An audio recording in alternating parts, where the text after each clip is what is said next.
want to thank Ilan Troen and the faculty of Brandeis University for hosting me at this event. The symbol of Brandeis University is the word truth, and that's what we're going to try and get to tonight. Let me begin by being very direct. The UN Gaza report is the most serious indictment of the State of Israel, bearing the seal of the United Nations, that the UN General Assembly. The UN Gaza report is the most serious and vicious indictment of the State of Israel, bearing the seal of the United Nations, since the UN General Assembly adopted the infamous Zionism as Racism resolution in 1975, which it subsequently repealed. The language of the report and its assertion that Israel intentionally attacked Palestinian civilians involves and amounts to an assault on Israeli society as a whole. For the Israeli Defense Forces, the IDF, Tzahal, is a citizens' army, an army which is made up of the people of Israel. The report simply distorts the very essence of what Israel stands for and provides fuel for those seeking its delegitimization. Before I go further, I just want to make one point about the United Nations as a body which examines what goes on in the Middle East with any truth. This week, an Iranian weapons ship was stopped in the Mediterranean containing thousands of rockets destined probably for Hezbollah, Syria, and perhaps even as far as Gaza. Those rockets were intended to kill Israeli civilians. And unfortunately, I do not expect the UN Human Rights Council or any major UN body to point out the constant involvement of the Islamic Republic of Iran in human rights violations, but particularly in crimes against, war crimes against the State of Israel by facilitating repeated attacks on Israeli civilians. But let's get back to the language of the UN Gaza report. Let me say that the IDF is not what appears in this report. The Israeli army has been imbued for generations to avert civilian casualties at all costs. Israel's soldiers are taught the story of Al-Abadeh, the 35 college students who comprised a unit of soldiers during Israel's 1948 War of Independence. Having captured at that time an Arab shepherd, these young soldiers vigorously debated among themselves whether to let him go, even though he might reveal their position. They decided to release him, and indeed, he did report their movements to the enemy, and all 35 soldiers were killed. I mention this story because Israelis have repeated it and taught it to new soldiers for decades. Not with regret at the tragic result, but with pride and an inspiring example.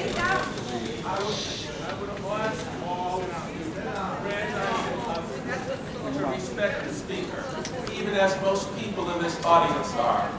You are not to disrupt. That's precisely the kind of discord, disharmony, and disrespect which the Goldstone report itself would imply.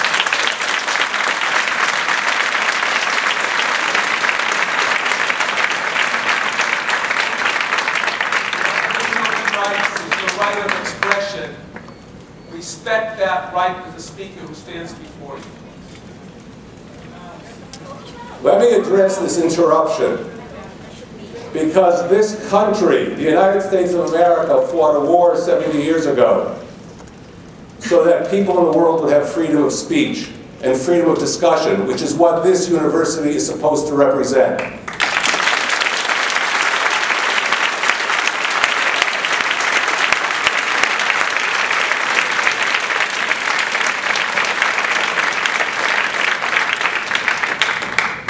But let me bring you back to the ethos of the Israeli army. As I said, we tell the story of the Lamed Hey, of the 35 who lost their lives because they spared the life of a single shepherd who they seized and who they let go of. And we don't tell that story to new soldiers in the IDF out of regret at the tragic result, but with pride and an inspiring example of the Army's ethos and humanity. The Israeli soldiers retell the lessons of Kafr Qasim in 1953, where innocents who broke curfew were killed. And since that time, the IDF established the principle that when an order is given over which waves a moral black flag, that order must be disobeyed. And that is Israeli law. And in 2002, the IDF carried out an operation in the Jenin refugee camp, what Hamas used to call the capital of the suicide bombers.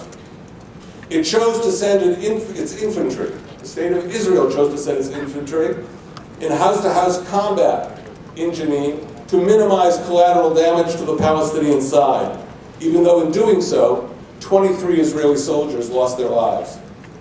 And more recently in 2003, when the military leadership of Hamas sat together in one room in the Gaza Strip, Israel called off a military airstrike against them, using munitions that would have destroyed them in one blow because of the risk to civilian life. That same consideration guided Israel in 2009, when Hamas's command and control center was positioned in Gaza's Shifa hospital. That is the truth of who Israel really is. And that is who Israel will always be.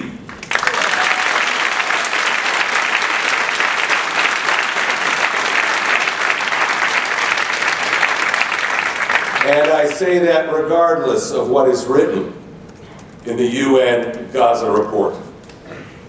It is for that reason that the UN Gaza report has been condemned all across Israel's political spectrum.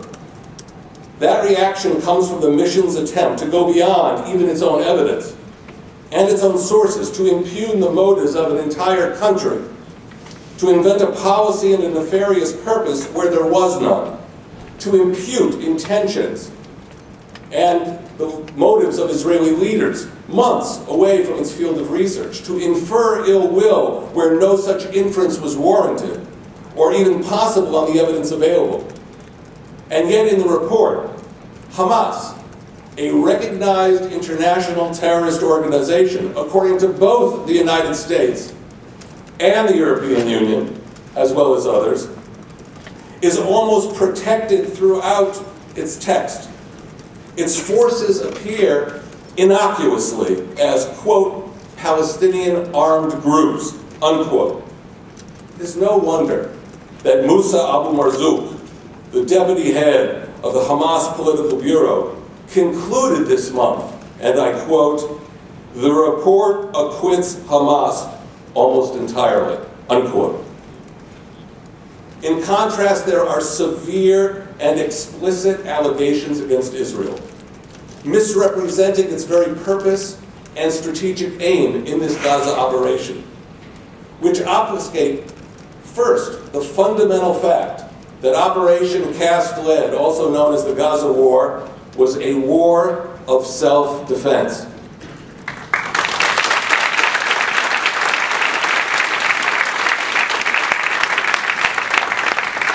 The report claims, for example, in paragraph 1883, in its conclusions and recommendations, and I quote, "While the Israeli government has sought to portray its operations as essentially a response to rocket attacks in the exercise of its right of self-defense, the mission considers the plan to have been directed, at least in part, at a different target, the people of Gaza as a whole," unquote. This language reflects what Professor Christine Chinkin, one of the members of this fact-finding mission, charged as a co-signer to a published letter in the Times of London on January 11, 2009, even before she joined the mission, and only a week after the war began, when judgments would have been completely premature. The letter stated, nonetheless, and I quote, "Israel's actions amounted to aggression and not self-defense." A day later, on January 12, 2009, when the UN Human Rights Council in Geneva created the international fact-finding mission that Justice Goldstone headed, it called on the international community to end, quote, "the current military aggression in Gaza," unquote. The UN Gaza report itself does not differ significantly from these positions, for it attempts to portray Israel as seeking to punish the Palestinians in Gaza for electing Hamas in 2006. As it states in its concluding section in paragraph 1884, quote, "In this respect, the operations were in furtherance of an overall policy aimed at punishing the Gaza population for its resilience and for its apparent support for Hamas, and possibly with the intent of forcing a change in such support." This speculation has nothing to do with the reality Israel faced for 8 whole years as its civilians absorbed 12,000 rocket and mortar attacks. These were most notably directed at the brave citizens of Sderot.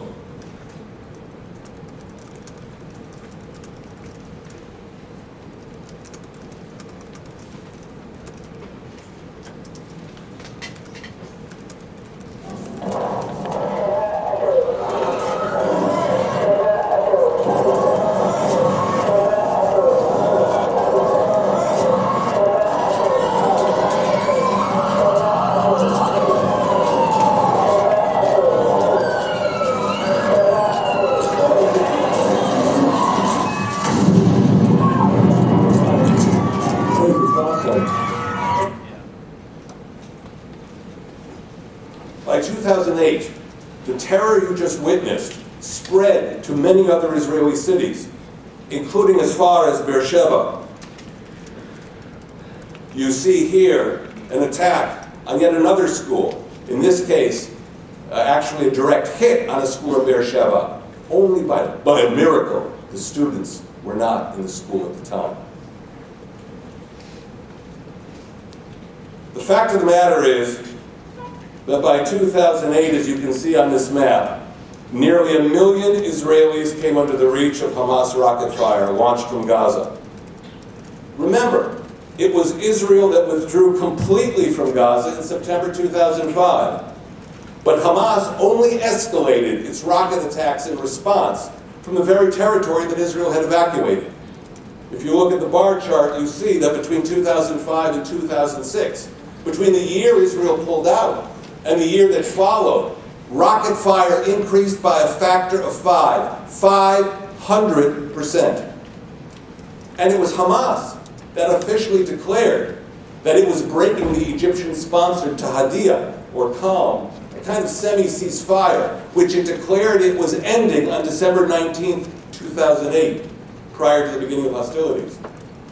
It then further escalated rocket attacks on the citizens of Israel. The facts speak for themselves. There is no question of who committed aggression against whom. The single reason Israel went to war on December 27th, 2008 was to finally bring the rain of rocket fire on its civilians to a halt. Yet the principal problem with the UN Gaza report is not just the question of how it explains the motives of Israel's Gaza operation. It is the repeated claim in the report that Israel, as part of its official policy, deliberately killed Palestinian civilians. You see here repeated quotations about deliberate attacks against civilian population, a deliberately disproportionate attack designed to punish, humiliate, and terrorize the civilian population. Now, how does the Gaza report of the UN reach these conclusions? I'm going to focus on 3 elements that seem to be very strongly pronounced in the way the report presents its arguments. First, it talks about deliberate attacks against non-combatants. Second of all, it deals with the scale of the destruction in the Gaza Strip. And third, it talks about attacks on public buildings, for example, particularly mosques. Here, for example, is a quote from the report on deliberate attacks on non-combatants. The mission found numerous instances of deliberate attacks on civilians and civilian objects, individuals, whole families, houses, mosques, in violation of the fundamental international humanitarian law principle of distinction, resulting in deaths and serious injuries. But the real picture of what went on in Gaza has to be seen when you look very carefully at what Hamas succeeded in building here in northern Gaza City. What you see here in this map, and this is a military map, are the military positions which Hamas intentionally embedded inside the civilian population. Most notably, the red dots with white stars in them are Qassam launching sites. Launching sites also used by Grad rockets as well. There are areas here that contain weapons storage areas, training areas, all embedded in the civilian population. Now I ask you a question. What would you do if your population is facing repeated rocket attacks for 8 years? And your enemy is embedding his military capability in his own civilian area? You have basically three choices. The first choice you could decide upon is something I would utterly reject. It's a policy similar to perhaps what Russia did in Chechnya, indiscriminate attacks, regardless of the presence of civilians. That is not a policy Israel would ever pursue. There's a second choice, giving up, saying, there's nothing I can do. There's nothing I can do in this kind of instance. There's no way of defending your civilians in a war on terrorism, so what will I do? I'll give Hamas basically a warrant to kill my own civilians. But there's a third choice, and that was the choice that Israel pursued. And it was a deliberate strategy to try and separate the Palestinian civilians from the military capability that Hamas intentionally embedded in the civilian areas. And this was done by multiple means. First of all, the Palestinian areas where Israel had to conduct military operations. When, let's say, a house, according to the Israeli military, was known to contain Grad rockets and other explosives, Israel sent multiple warnings and a whole multiple layers of warnings to the civilian population. First, of course, Israel entered into the radio transmissions of Hamas so that people listening to the radio could hear the warnings they received. Secondly, leaflets were dropped over the whole areas of the Gaza Strip, which were potential target areas. And if that didn't work, there was an attempt to directly contact Palestinian families, either through their cell phone or through their home phones. For example, one such message is here, which is translated for those who do not understand the Arabic. بلاغ عسكري. جيش الدفاع الإسرائيلي سيضرب ويدمر كل مبنى وموقع يوجد فيه ذخيرة وعتاد عسكري. ابتداء من نشر هذا البيان، كل من توجد ذخيرة وعتاد عسكري في بيته فهو معرض للخطر وعليه مغادرة المكان حفاظا لحياته وحياة أسرته. قيادة جيش الدفاع الإسرائيلي. Now, how do you know that they actually received those warnings? So what we have following this is a clip from Hamas television, which actually shows A, that they knew the warnings were coming, and B, the Hamas effort to compensate for that, to keep the civilian population and the military capability of Hamas together. This again is taken from Hamas television at approximately the same time. عودت قوات الاحتلال من جديد تهديدها بقصف منازل المواطنين عبر الاتصال بالهاتف، حيث هددت بقصف منزل المواطن أبو بلال الجعبير بشمال قطاع غزة، الأمر الذي دفع المواطنين للتوجه إلى منزل الجعبير مشكلين دروعا بشرية في محاولة لمنع الاحتلال من قصف المنزل وتشريد أهله. تحت الجوال وإذا به يسأل أنت أبو بلال الجعبير؟ قلت نعم.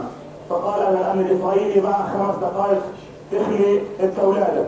فقدت الجوال على الفور وإذا واتصلت ببعض الأصدقاء فظهر على أهالي عبر مكبرات الصوت وبنوا سطح المنزل وظلوا حتى الآن يعني مرابطون على سطح المنزل إلى أن يشاء الله سبحانه وتعالى. المواطنون وفور سماع نبأ التهديد باستهداف المنزل خرجوا من منازلهم متوجهين إلى منزل الجعابير يشكل دروعا بشرية في محاولة لمنع قصف المنزل. This policy of using human shields to protect the Hamas military capability is something which the report, by the way, examined, but it couldn't reach any conclusions about Palestinian intent because it actually asked for a standard that's almost impossible to prove. It wanted to show that the Palestinians were forced to be human shields. So we'd have to produce some kind of evidence of actually somebody forcing them at gunpoint.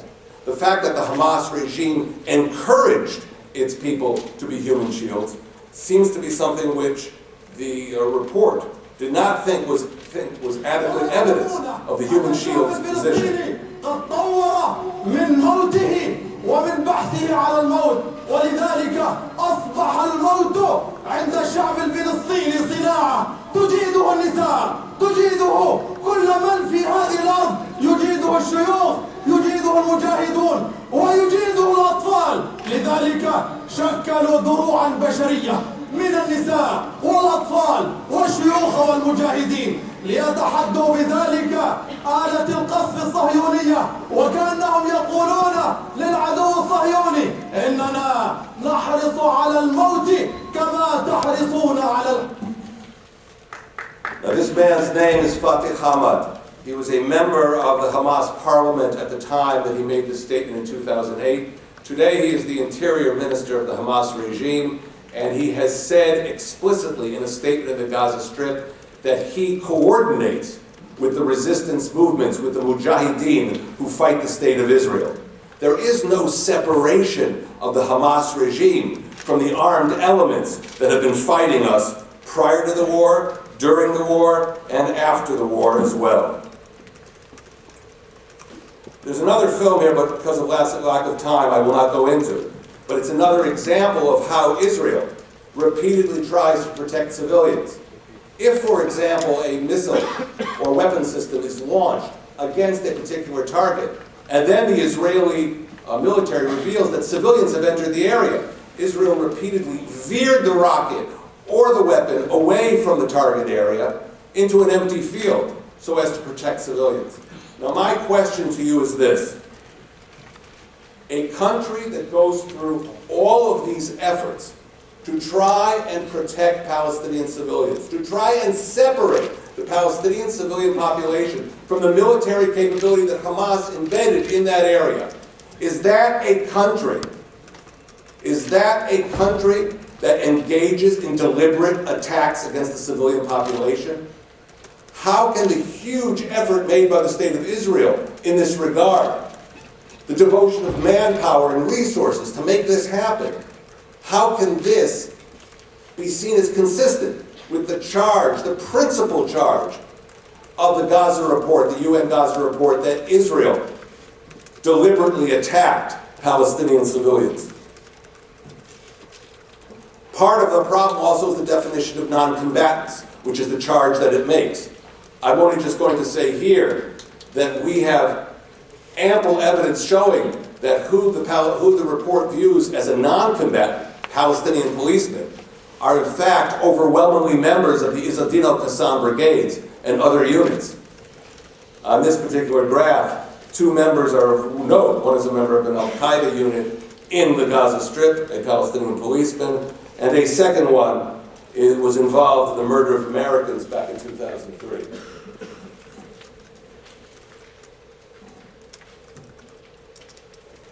Of course, the report deals with the scale of destruction in the Gaza Strip. And Justice Goldstone spoke about the houses of Gaza that he witnessed, whose destruction he saw. Of course, what the report doesn't adequately examine is how Hamas itself booby-trapped large parts of the Gaza Strip.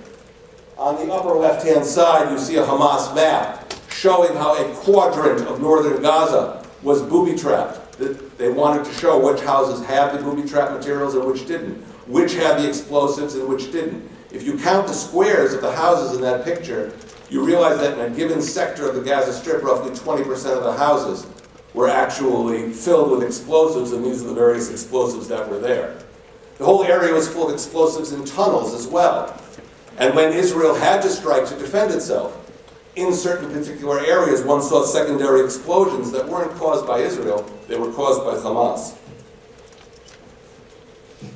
There's the issue of the attack on mosques. I go back and just let you see what the report actually says. It says that there is no evidence that mosques have been militarized. And therefore it accepts the idea that if Israel had any attacks against mosques, it must have been for some vicious reason of its own.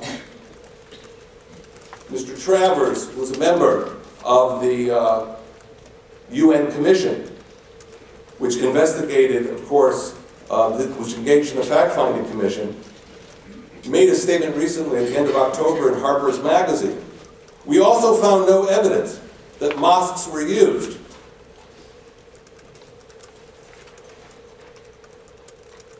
for munitions. Those charges reflect the perceptions of some quarters that Islam is a violent religion. I think he's dealing with some kind of ideological issues, but the facts of the matter is what Israel saw was that mosques had huge amounts of munitions in them. As you'll see in this case, this is the Al Zaytun Mosque, an area which, according to the report, had been pacified, but which had mortars, a large anti-aircraft system here that you see, and many other munitions inside.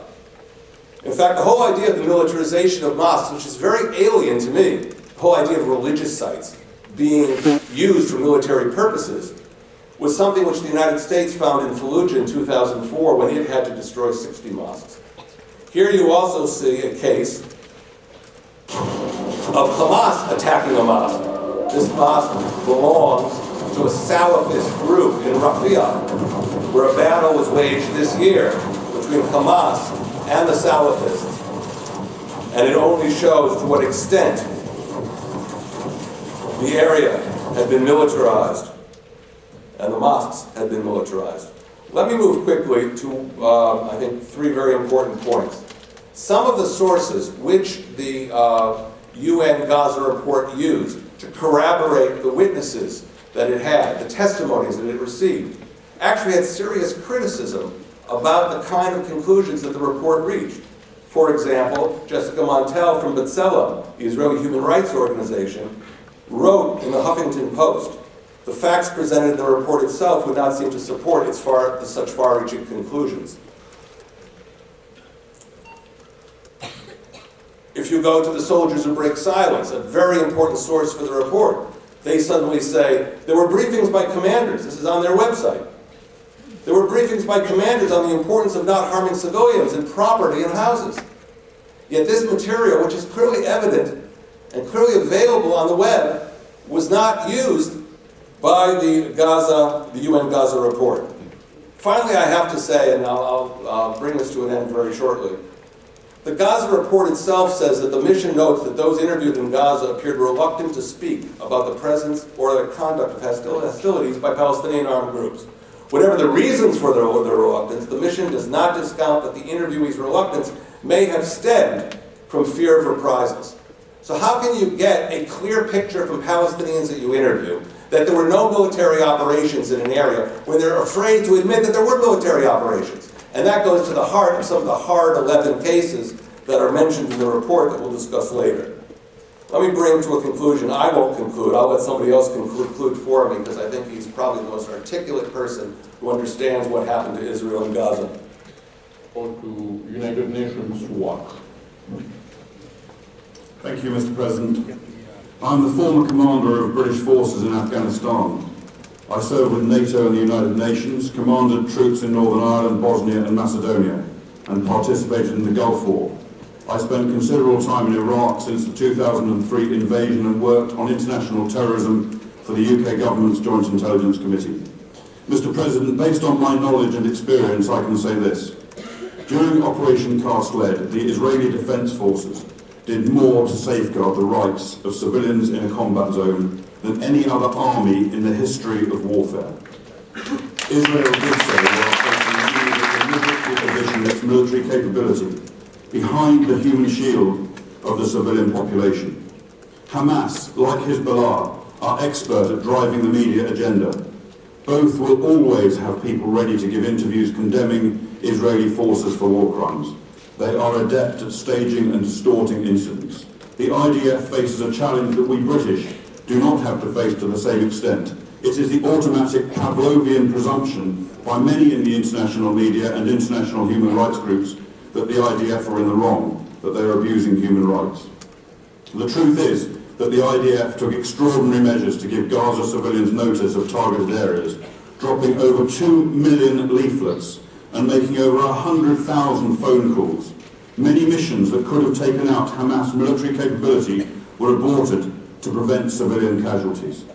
During the conflict, the IDF allowed huge amounts of humanitarian aid into Gaza. To deliver aid virtually into your enemy's hands is, to the military tactician, normally quite unthinkable.